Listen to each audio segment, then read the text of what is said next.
Good day. In the Old Testament, they broke down everybody into two different races, Jews and the Gentiles. And because of all the stories and how they're written, that narrative created a lot of pride in the Jewish culture and religion. What kind of things are happening nowadays that are history repeating themselves just as the Old Testament did?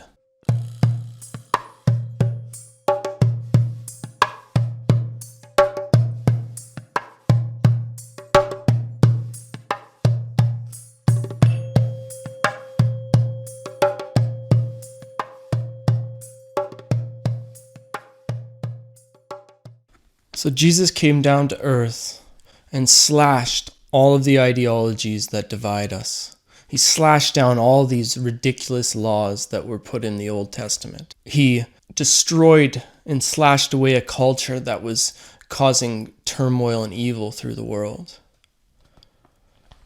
And what he was teaching was non-duality, was teaching that the only thing that we judge a person on is their acts, is their fruit. We know a person by their fruit. A bad tree only produces bad fruit, and a good tree produces good fruit.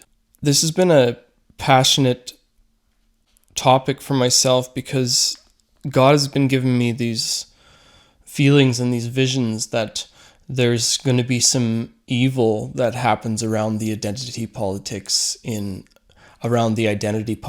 here in Canada.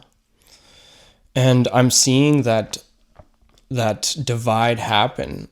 As in the old Bible, it talks about the Gentiles being lower than the Jews, right? And so that's creating these two races. Well, actually, there is no such thing as race. We are all the same race, and that's human beings. There is ethnicities, but there is no ways to look at our genetics and find out what race we are. So we have to stop looking at the world in this way. And I've heard a lot of people saying, well, you need to take everybody out of power and put the natives in power. And right there, they're taking one group and putting it up higher. Well, what does that do to all the other groups? So a lot of people are falling into this identity politics world. Yes, we should celebrate the natives' culture, and we should look back at the disgusting things that happened to them, as we should look back at the disgusting things that had happened to many different races around the world at different times. And so that is a truth that we should never forget. However, we have to reconcile our differences and come together and be one. And I saw a friend post.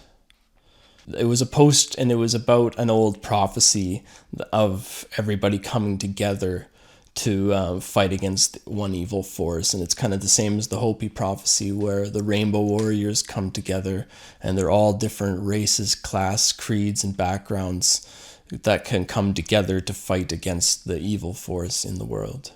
And a couple people came in and attacked him and said, that's not really how it is. What that agreement was is that these people would stay on their path and the Europeans would stay on theirs, and they wouldn't bother each other, and they wouldn't interfere with each other's path. And so they took this beautiful, he wrote quite a bit. He took a lot of time, and he put all these references at the bottom. And two people attacked him and said that, no, this was about dividing the people. And I was like, wow, like two people would attack this guy? And he's like the nicest guy, and he just made the most beautiful write-up about unity. Well, there's a problem right there. There's ideologies that are trying to divide us, and those are evil ones. And, I understand why people are going to try to play the identity politics games to try to help raise themselves up. Yet if they want to really be truthful of themselves, they should be raised up upon their fruit, not their identification with a group. James 2:8. If you fulfill the royal law according to the scripture, thou shalt love thy neighbor as thyself. Well, that's what we have to do, is we have to love them as they love themselves, like a mother would love their child for what they are. However, where we put them in society is based on competence. It's based on their fruit. It's not based on their race. It's not based on their sex or sexual orientation or all these games that they're playing right now. And the reason why I see a problem with the native thing especially is because there's going to be big changes now that the Queen just died. What they have to do now to put the king in power, which they still own a ton of our land here in Canada. We're going to fight and get our land back from the royal families. But then where is it going to go? Who's going to rule it after that? And if we're going to say the natives are going to do it, of course there will be natives involved with it. But to say that they will be ruling it because they are natives and other people won't because they're not is not a place we want to go. That's not a society built on competence. That's not a society that knows a person by their fruit rather than by their group identity.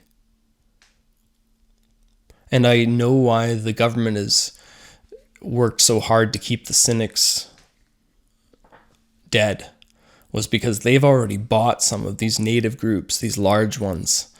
So they'll be, when the royal family loses their connection to Canada and when the big native land reconciliation happens, they'll already own the native groups. Billionaires and stuff will own these native groups, and it's going to be tribal warfare.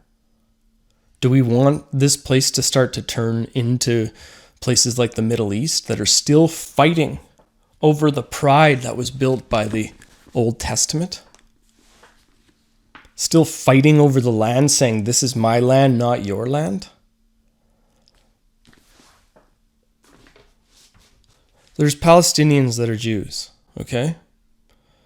So this game that we're playing about how they just pushed all these Palestinians out of Jerusalem and out of that area because they're not Jews, they're still playing that game, and people are promoting that.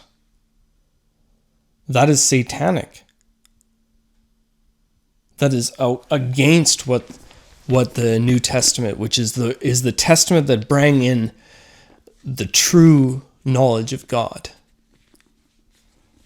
You have to see the Old Testament as a story of why we needed the New Testament, not as a story of laws we should be following to this day.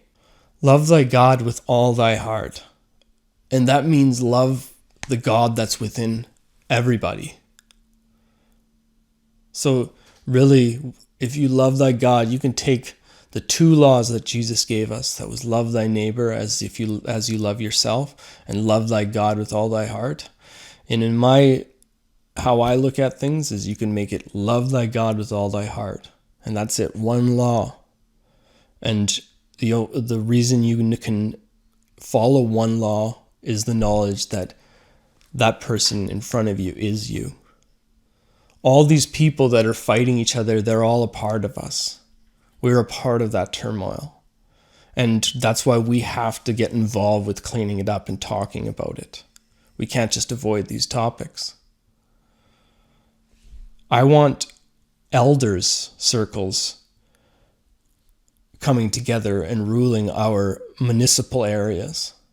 I want people that are competent, that can sit in a room and share the logos, which is logic and reason and truth and humility, to bring the Lord's word down to flesh. Together, we're trying to find that same truth in the center. The elder circles will be full of people that don't have their visions that they're trying to push everybody towards. They're not there to pump their ideology in there. They're in there to find the truth, and that is a spiritual connection to God. it'll be people like us that come together and find these elder circles. And the elder circles has little to nothing to do with age, race, gender, any of all of that stuff. It has to do with your true connection to God. There's wise young people. And there's things we can learn from young people that we need to put our egos to the side to learn from. Racism, sexism, all that prejudice, all of that xenophobia, all of that stuff is based in fear, and it's based in the devil, and it's the opposite of non-duality. Non-duality is one. It is the one. We are the one. So shine your light together. I know a lot of you that are listening to this,